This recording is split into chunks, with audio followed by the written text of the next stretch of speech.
Hey, everybody. It's a Monday edition of the Bullpen with Adam the Bull. It is November the 14th, 2022, and the Browns lost a brutal game. Where are we with this team for this season and going forward? Plus, the Cavs were awful for three quarters. They made a run in the fourth, but it wasn't enough to avoid their fourth straight loss. We'll get into that a little bit today as well. This edition of the Bullpen with Adam the Bull is brought to you by Bet Online. Bet Online has you covered this season with more props, odds, and lines than ever before. Bet Online, where the game starts. And we start this podcast next, right here in the Bullpen. Podcast is not for the faint of heart. And I do think it's time for the Browns to move on. It's not for those who ride the fence. He's proven nothing. But if you're looking for someone who tells it like it is about Cleveland sports, Everybody does fandom their way. You've come to the right place. I don't think he's any good. It's time for the Bullpen with Adam the Bull.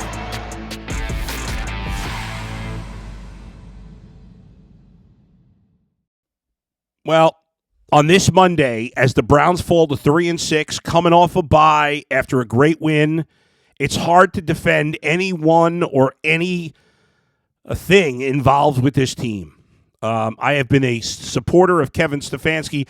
I'll actually read a tweet that I saw from just a minute ago that I saw from Ben, I can't remember Ben's name, Ben Axelrod, who works for WKYC. And it sums it up. And I know my man Nick Wilson agreed with this, and I feel exactly the same way. He says, I still believe in Kevin Stefanski, and I'm definitely not writing him off until he has a starting caliber quarterback. That being said, this is the first week this season. I don't have the energy to defend him. That being the performance coming off the bye is a tough look. Well said, Ben. I couldn't agree more. It's hard to defend Kevin Stefanski. Down deep, I still believe Kevin Stefanski is a good coach, or at least a decent coach. I believe he is the best coach this organization has had in a while. But it's pretty hard to defend him on this day because that performance across the board by the Browns yesterday was absolutely embarrassing. Now, when the season began and we knew Deshaun Watson was going to be suspended for 11 games, I know I picked the Browns to finish 8-9 once I saw that. However, if you told me before the season that the offense would be as good as it has been through these first 9 games, and the offense did not play well yesterday, but overall, if you had said that the Browns would be a top 10 offense and Jacoby Brissett would be playing at least a top 15 level for the first 9 weeks of the season, I would not have predicted the Browns to go 8-9. I would have predicted them to go better than that. At least 9, if not 10 wins. Maybe more, if I knew that. But that has happened, and yet the Browns have faltered. The defense is mostly to blame for what has happened here. But there's plenty of blame to go around. And it starts at the top with Kevin Stefanski. That team was not prepared to play. And there's no excuse for a team to be unprepared. They were relatively healthy. Yeah, you were without David Njoku. You were without JOK. And Wyatt Teller did get hurt in the game again after he had just come back. But this is week 10 in the NFL. There's no excuses by the middle of November. Every team's got injuries. The Browns don't have that, comparatively. The Browns probably have been not that badly injured. And yet, the team came out and laid a complete egg. The offense looked great on the first drive, as we've seen many times in the past, and that was about it. I love Nick Chubb. I find it hard to criticize him, but that fumble killed him. Maybe it's a different game. Who knows? To that point, the offense was playing well. The defense had struggled, but it was only 10-7. And from that point on, the offense did nothing, and the defense completely crapped down its shoe. The defense has been an absolute disgrace across the board. My man G. Bush has been screaming for Joe Woods to be fired for a while. I've been on board with Joe Woods getting fired. The defense did play well the second half of last season, which got him a reprieve to year 3. But I think what we've seen consistently this year outside of the Bengals game is that the defense has pretty much been awful almost basically every other week. where the offense has overachieved more often than not. The defense outside of the Bengal game has been a massive disappointment. And it's not okay, as my dog joins me here. Yeah, buddy. Yeah, buddy. I know you're upset about the Browns being terrible. I know. It'll get better. Times will get better, hopefully. I understand the frustration from the fans, but there is no excuse. I do believe Joe Wood should be fired today. I think it's time for the team to make a drastic move. It's really remarkable. I've always been a hothead about this and coaching and firing, fire. And I've had a much more measured approach to this team than I ever have had in the past. And who knows? I might turn out to be wrong. Listen, if the Browns fire Kevin Stefanski at the end of this year, if things go really south, and for most people would say that, well, that's already happened. But with the team at 3-6, let's say they finish, with 5-6 wins. If they fire Kevin Stefanski at the end of this year, I kind of get it. I don't think you should. I wouldn't ultimately. I agree that it's hard to defend him right now, but I can't blame people for saying he should be fired. A legitimate argument can be made. This team has just been, they're the 11 seed in the AFC, and if you go back to 2021, of course, remember the Browns last year were 3-1. Right? They were 3-1. Since then, since starting off 3-1 last year, the Browns have gone 5-8 and then 3-6. If my math is correct, 5-8 and 3-6 is 8-14. 8-14 in the last 22 games. That is completely unacceptable. They've spent a lot of money to build this defense. I think they've gotten it wrong. I think when you look at what they've done on this defense, I think you could blame the GM, you could blame the coach, and you got to blame the players. That's the thing here. After every week we yell and scream about the coach. Coach, everybody's going to be fired. Ultimately, I don't think we put enough blame on the players. And I guess as a group, and shame on us, especially those in the media, we overhyped this defense. I think, yes, certainly the coach gets some blame. Certainly the GM gets some blame, but there's been underachievement by some players. I think we underrated how much talent, or overrated the amount of talent they had, certainly in the front seven. But JOK, who didn't play, obviously, these last couple of games, he's been a huge disappointment.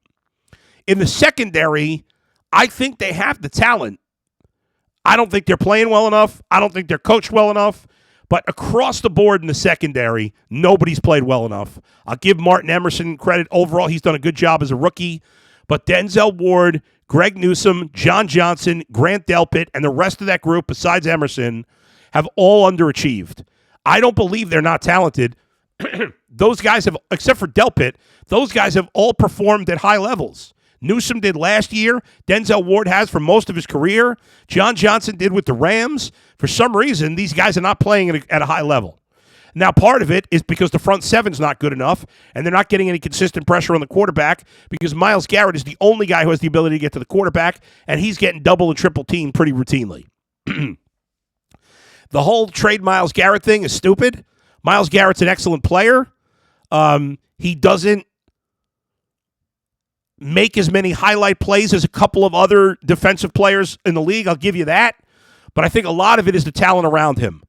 When you look at the talent, when you look at Pittsburgh and Dallas and their big-time pass rushers, Von Miller, all these other guys around the league, there's multiple talented pass rushers that these guys are playing with. We saw it with Denver yesterday, with Ingram and Chubb.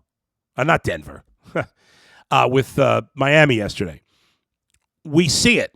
Jadeveon Clowney is a run-of-the-mill pass rusher. He's a good run stopper at end. Their defensive tackles are probably the worst in football. The Browns have to do a complete overhaul to their front seven. They obviously will bring back Myles Garrett. This idea that he's not overrated. He's just doesn't have any help around him. And there's just so much one guy can do. Again, you want to give him a little blame. That's fine. He deserves some. But he's got no help. Nobody else can get any pressure on the quarterback. The offense is completely focused on protecting against him. The Bengals did a bad job, and that's why he was able to do well in that game. He needs help. He's getting no help. The front seven, everybody's a bust.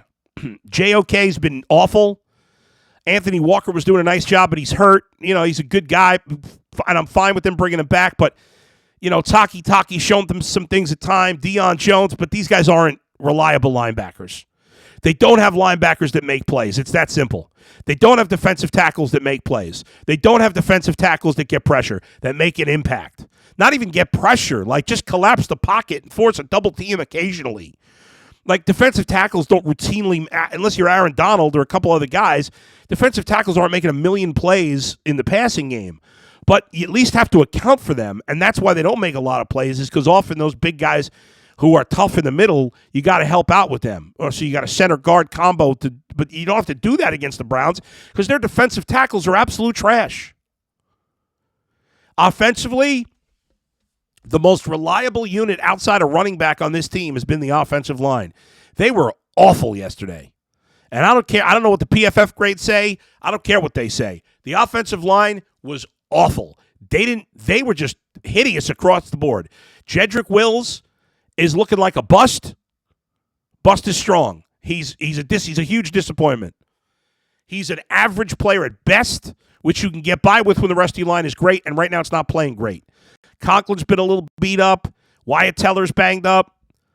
Obviously Bitonio does his thing, but the rest of the line is just not getting it done. And I'm not giving Jedrick Wills some big extension at left tackle. No thanks. I'm not paying that guy. And all right, when we come back, more on this game and a little more on Andrew Berry, because I have been too nice to Andrew Berry. He has not done a good enough job. I'm getting into that coming up in just a sec. All right, but first, betonline.net, your number one source for sports betting info, stats, news, and analysis. Get the latest odds and trends for every professional and amateur league out there, from football to basketball to soccer and esports. We got it all at betonline.net. And if you love sports podcasts, you can find those at BetOnline as well. We're always the fastest and easiest way to get your betting fix. Head to the website today or use your mobile device to learn more. BetOnline, where the game starts.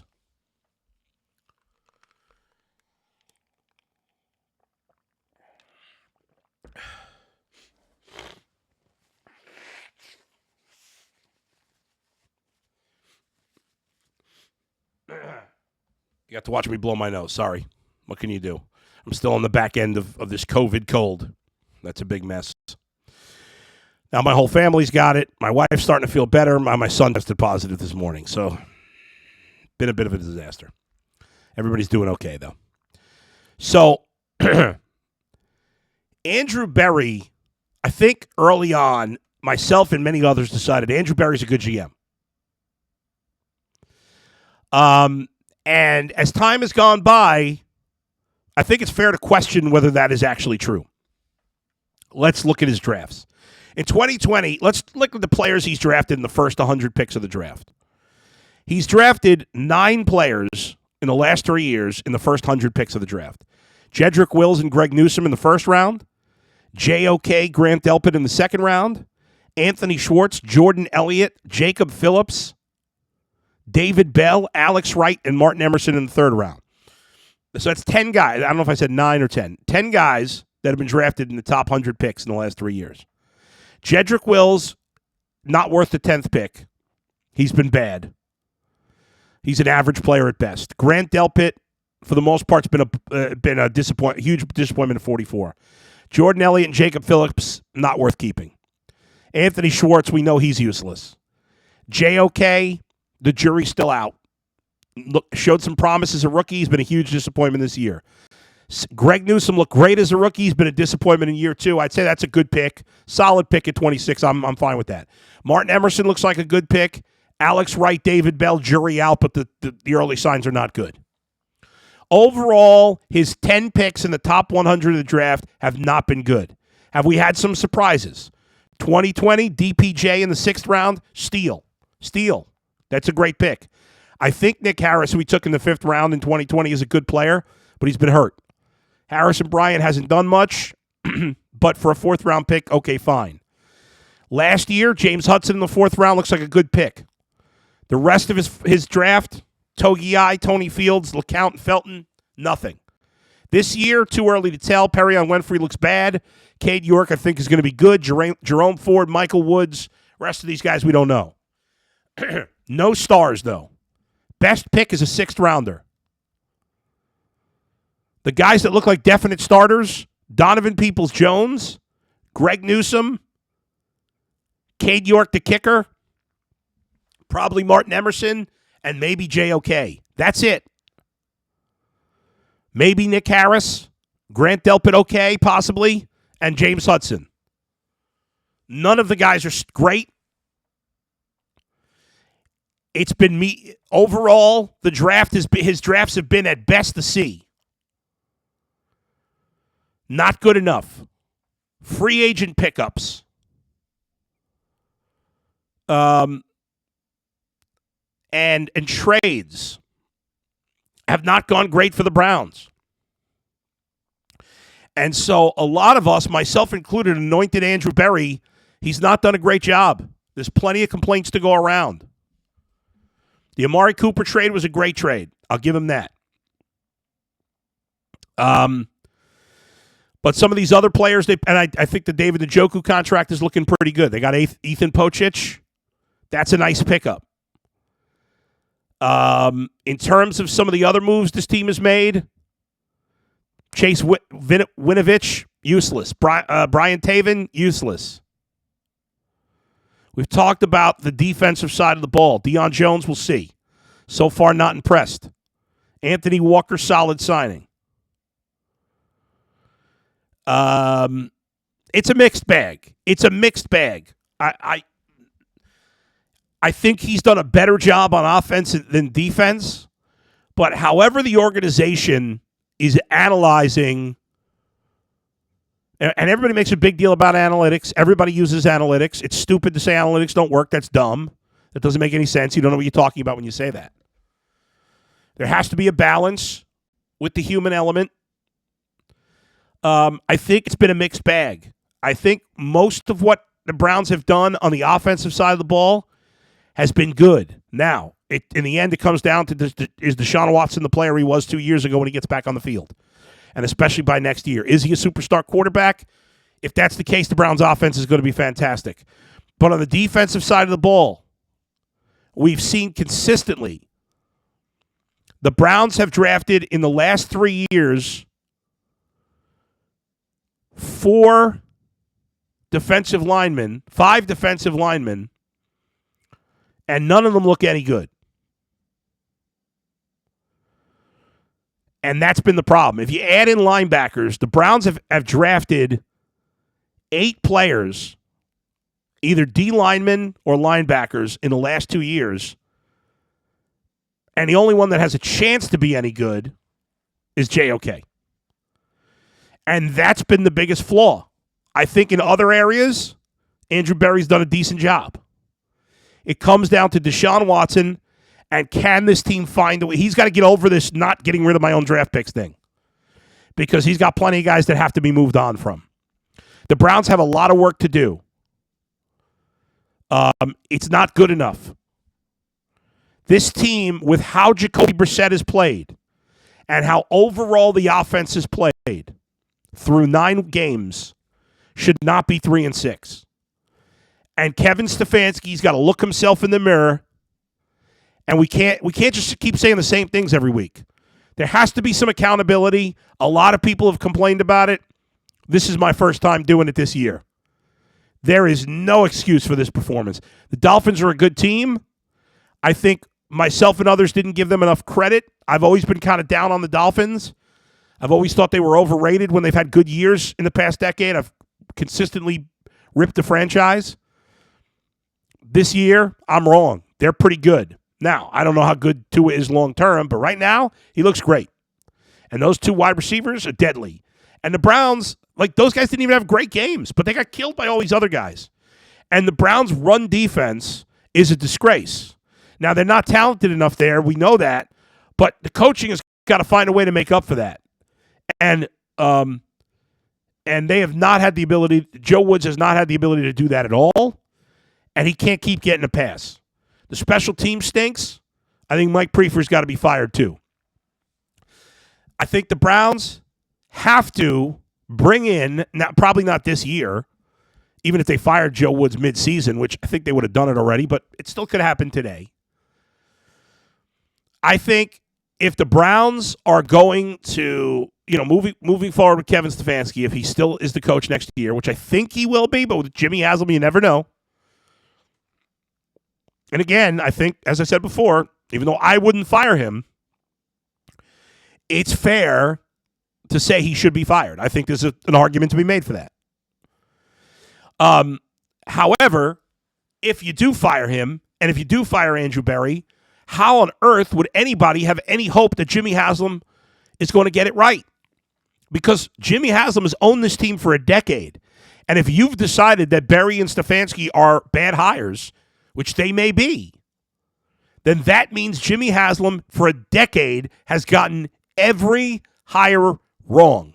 Every one, if we give up on Stefanski and Berry. Maybe that's factoring into my decision and not wanting to give up on them. But I would have zero faith that Jimmy Haslam will get it right if these guys are fired. That doesn't mean they shouldn't be. It means that if they are, there's very little reason to believe that the next guys hired will be any better. Very little reason to believe. Beyond the fact that those people would have Deshaun Watson, who could potentially save things. And so now you're in this situation where the team's an absolute mess. But what I was going to say is that for next year, the Browns need to have a defensive coordinator that is essentially the head coach of the defense. Whether you like it or not, most of the modern-day coaches are running their offenses. They're the offensive coordinator / head coach. We can complain about it all you want. It's not changing. Kevin Stefanski's not giving up the play calling. I don't think it's necessary. I don't think that's why they're losing. But they need a defensive coach that absolutely runs that defense, that is experienced and has some head coach qualities. Joe Woods is not it. I don't know if it's Mike Zimmer, who was a great DC, although things fell apart in Minnesota, and I'm not sure what his relationship is with Kevin Stefanski. I don't know. Just because they work together doesn't mean they like each other, doesn't mean Zimmer would want to work for him, doesn't mean Stefanski would want him to work for him. I don't know. What I do know is the Browns were a disgrace out on that field yesterday. It's that simple. They were never in the game, and there's no excuse for that. Browns were a 3-point dog on the road. That means Vegas thinks they're even teams. And outside of the Bengals game, the Browns have been trashed this year. Let's face it. And that ultimately falls on Kevin Stefanski's shoulders. And that's why it's a fair argument to have. Although, again, I would not fire him because I want to see him with Watson, and I want him to get one more shot next year. I understand why a lot of people would disagree. In the past, I was always a quick fire guy. I don't know what's happened to me that made me change my mind. I just believe down deep that Kevin Stefanski could be the right coach for this team. But I will admit, I'm not as confident as I've been. And this game, in particular, was very eye-opening because it was absolutely pitiful. The Browns are not going to the playoffs this season. We can talk about must-wins all we want. You got to win at least 10 games to make the playoffs, maybe more. But even if it's 10, the Browns would have to go 7-1 in their last 8 games. There's no way they're going to do that. They could play great and beat Buffalo, and they still won't go 7-1. Although everybody will convince themselves they can if they do beat Buffalo. And I'm sure none of you think they're going to beat Buffalo, and they probably won't. But they could. They could. Buffalo's not playing great right now. They could win that game. But even if they do, they're not going 7-1. There's no way this team is going to play consistently well enough, even with Deshaun Watson, to win 7 of 8 games. It's not going to happen. I can't see them doing any better than 4-4 the rest of the way and winning 7 games. I'll be surprised if they go any better than 7-10. Very surprised. All right, quick break, and wrap it up with a few minutes on the Cavs next, right here in the bullpen.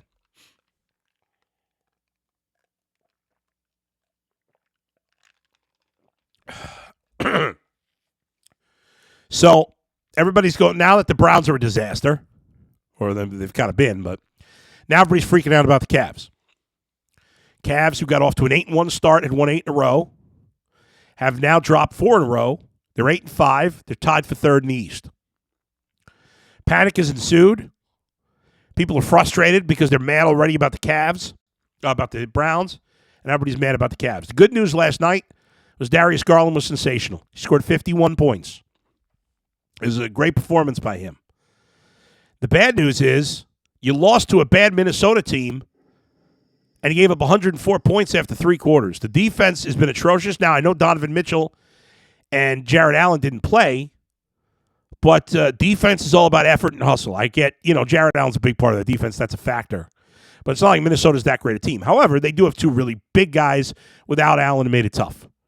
Karl Anthony Towns, Rudy Gobert, combined for 44 points, 26 rebounds. They shot it well, and D'Angelo Russell had a monster game as well. And the Cavs really didn't get much outside of Darius Garland. Their next leading scorer was Stevens with 15. Kevin Love had a bad day. And the Cavs did have a great fourth quarter to get in it. Darius Garland, one of the all-time greatest fourth quarter for a Cav. But they lose. And they've lost 4 in a row. They're not playing well. They're not playing well on either side of the ball. But let's remember, folks, we knew there would be growing pains. They've had guys out of the lineup. This is still a good basketball team. They're learning their way. They're going through some hard times right now. And it's a basketball season in November. I think we got too high with the highs, and now you're getting too low with the lows. I'm not going to do that.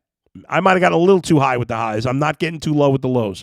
This team will be fine. It's all going to come down to injuries. Can they stay healthy? For a young team, over the last 2 years, they've shown some injury proneness, which is disappointing. If that continues, then they won't be the team we want them to be.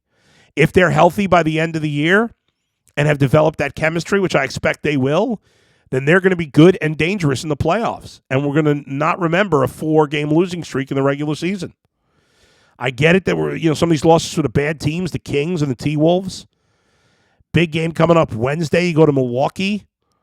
Obviously, Milwaukee's playing outstanding basketball. They're 10-2 on the season, best record in the NBA. So it'll be a fun challenge. And let's not turn this into the Cavs are now a disaster. I got people saying they're better off without Darius Garland. All kinds of ridiculous comments we're seeing. Take it down a notch. It's November in the NBA. Long way to go. This is a good basketball team that's just not playing that well right now. I give them credit for making that big comeback. They were down as much as 25 in that game last night. And, led by Darius Garland, had the big fourth quarter. But it wasn't enough. They actually had the ball in the closing with 6 seconds left, down 3. And Kevin Love made a terrible – I don't know what they were doing on that inbounds play there. They couldn't call a timeout to get it to half court. Love threw it to half court for Mobley. I didn't like that play. The Cavs didn't – the Cavs should – I know they were trying to get it to Garland, and he was double-teamed. Somebody else should have come back to the ball. Didn't happen. Love made a bad throw.